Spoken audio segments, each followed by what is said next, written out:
अस्सलामुअलैकुम व्यूअर्स, कैसे हैं आप। एपिसोड 1 पार्ट 2 कारा सविदा के साथ हाजिर हैं। कमाल की बहन अचानक से गिर पड़ती है और रोने लगती है। ओके, मुझे हॉस्पिटल ले जाओ, माई बेबी ज़ोर ज़ोर से वो चिल्लाने लगती है। नहान की माँ को बेहोश होते हुए दिखाया गया है, जो कि अपने बेटे का सुनकर खुशी का सुनकर वो बेहोश हो जाती है। डिटेक्टर अजान का केस की फ़ाइल मांगता है, जो कि उससे बताया जाता है कि अजान का केस क्लोज़ हो चुका है।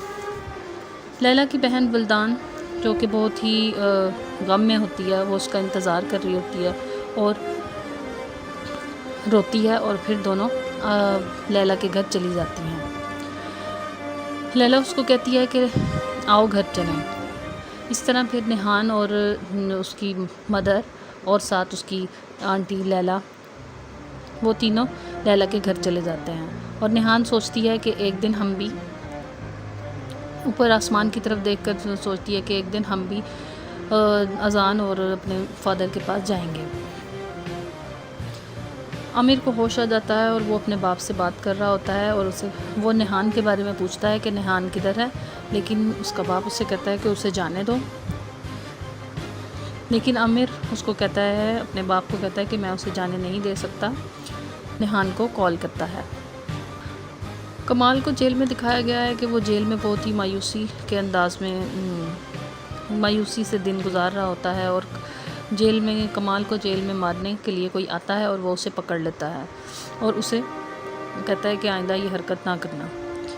जेल में एक शख्स पूरी जेल के कैदियों को कंट्रोल कर रहा होता है और हर किसी को ऑर्डर देता है, जैसे जेल का कोई सरदार होता है या कोई जिस तरह कैदियों को कंट्रोल करता है। वो कमाल को भी देखता है और उसे कहता है कि जो कोई भी तुम्हारा दुश्मन है,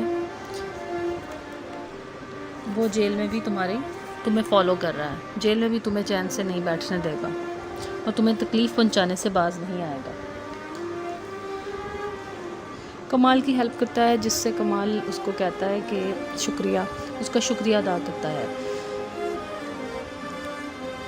ज़ैनब, जिसको हॉस्पिटल ले जाया गया था, अब उसे होश आ जाता है। हॉस्पिटल में वो उठते ही अपने बैग के बारे में पूछती है कि मेरा बैग किधर है। डॉक्टर उसे कहती है कि तुम हमें अपनी फैमिली के बारे में बताओ ताकि हम उसे इन्फॉर्म करें और पुलिस तुम्हारा बैग ढूंढेगी। ज़ैनब कहती है कि मेरी कोई फैमिली नहीं है, और पुलिस के नाम से वो डर जाती है। डॉक्टर उसे उसकी कंडीशन के बारे में बताती है कि तुम फेंट हो गई थी, और वो अपने बेबी का पूछती है, जिससे डॉक्टर उसे तसल्ली देता है कि तुम अभी यंग हो। और उसके बाद ज़ैनब रोने लगती है कि वो मेरी हर चीज़ था, अब वो चला गया। आमिर को भी हॉस्पिटल में होश आ जाता है और वो निहान को कॉल करता है और उसे कहता है कि मैं अभी नहीं मरा, और जब तक मैं ज़िंदा हूँ उस वक्त तक मैं तुम्हारा पूछता रहूँगा, और मैं पूछता हूँ कि तुम कहाँ पर हो, और जब तक मैं रिकवर नहीं हो जाता उस वक्त तक तुम अपना ख्याल रखो। तुम अब एक नहीं हो, दो हो। निहान सोचती है कि इसको कैसे पता चल गया। तूफ़ान, जो कि आमिर का ख़ास सेक्रेटरी है, हर चीज़ के बारे में जानता है। आमिर ने उसको एक काम सौंपा था कि तुमने फ़ायर करना है कमाल पे, जब आमिर और कमाल आपस में लड़ रहे होते हैं। तो इसी दौरान वो उसको ब्लैकमेल करने के लिए उसकी माँ के बारे में बात करता है तूफ़ान को कि तुम्हारी माँ मेरी कस्टडी में है और ठीक है। लेकिन अब जब वो सारा कुछ हो चुका और आमिर भी हॉस्पिटल में आ गया है, उसको गोली लगी थी, तो तूफ़ान उससे मिलने आता है और उससे पूछता है कि मेरी माँ कैसी है और मेरी माँ कहाँ है। तुम्हारी माँ पता नहीं कहाँ है, और ठीक हो तुम अपने घर में जाके देखो। वो इसी कश्मकश में घर में जाता है और जाके देखता है। कमाल को कॉल कोठरी में बंद कर दिया जाता है। जब उसने जेल में फ़ाइटिंग सीन दिखाया गया, उसके बाद उसे पुलिस वाला ले जाता है, कॉल कोठरी में बंद कर देता है। और ये सब कुछ वो आमिर के कहने पे, और जो उसके बाप ने उसके साथ जेल में करवाया होता है, ये सब कुछ वो लोग करवा रहे होते हैं। तो कॉल कोठरी में बंद करता है। वो कहता है कि मैंने कुछ नहीं किया, खोलो खोलो। ओज़ान और नहान की माँ ओज़ान को याद करके बहुत रोती है। निहान कहती है कि हमें इस घर से दूर चले जाना चाहिए, लेकिन वल्दान नहीं मानती। अब निहान उसे इंसिस्ट करती है, जिसकी वजह से वो दोनों लैला की तरफ चले जाते हैं। आमिर का ज़ख़म बिल्कुल ठीक हो गया है और डॉक्टर उसकी टांग को चेक कर रहा होता है तो उसे कुछ महसूस नहीं होता। वो एकदम से परेशान हो जाता है और फिर उठ के खड़ा होने लगता है, जिसकी वजह से वो एकदम नीचे गिर जाता है। उसकी टांगों में कोई भी वज़न नहीं उठा सकती। वो उसका बाप उसे चीख कर बताता है कि ये सिर्फ टेम्परेरी स्टेट है और कभी कभार ऐसा होता है कि ये ऑपरेशन के बाद इसका इफ़ेक्ट होता है। जब डॉक्टर उसे कहता है कि जब बुलेट ने उसकी हड्डी को हिट किया है तो उसका इफ़ेक्ट है, लेकिन वो नहीं समझता।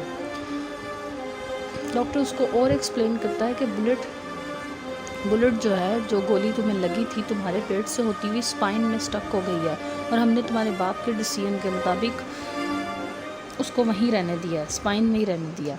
उसके बाद वो हैरान होता है आमिर और अपने बाप से पूछता है कि आपने मुझे एक बॉम्ब के साथ ही रहने दिया है, मतलब उसको निकाला ही नहीं।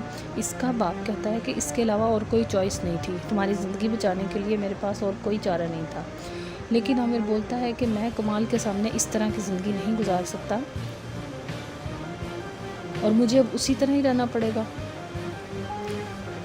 डॉक्टर और उसका बाप इसको तसल्ली देते हैं कि काम डाउन, लेकिन वो नहीं होता।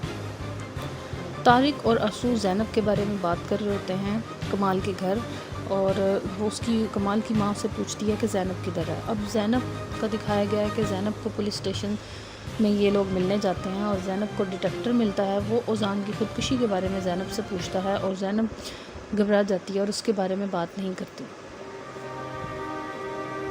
तब डिटेक्टर कहता है कि अज़ान की ख़ुदकुशी का ताल्लुक़ तुम्हारे से भी हो सकता है, मेरे माइंड में बहुत से डाउट्स हैं। और तब वो गुस्से में आ जाती है और उसे डांटने लगती है और इस तरह उसे कहती है कि इस दर्दनाक हादसे के बाद तुम मुझसे कैसे सवाल कर रहे हो। वीडियो अच्छी लगे तो चैनल को सब्सक्राइब और वीडियो को लाइक करना मत भूलिएगा। मैं हूँ सिजियन, आपके वक्त का बहुत शुक्रिया। अपना ख्याल रखिएगा। अल्लाह हाफ़िज़।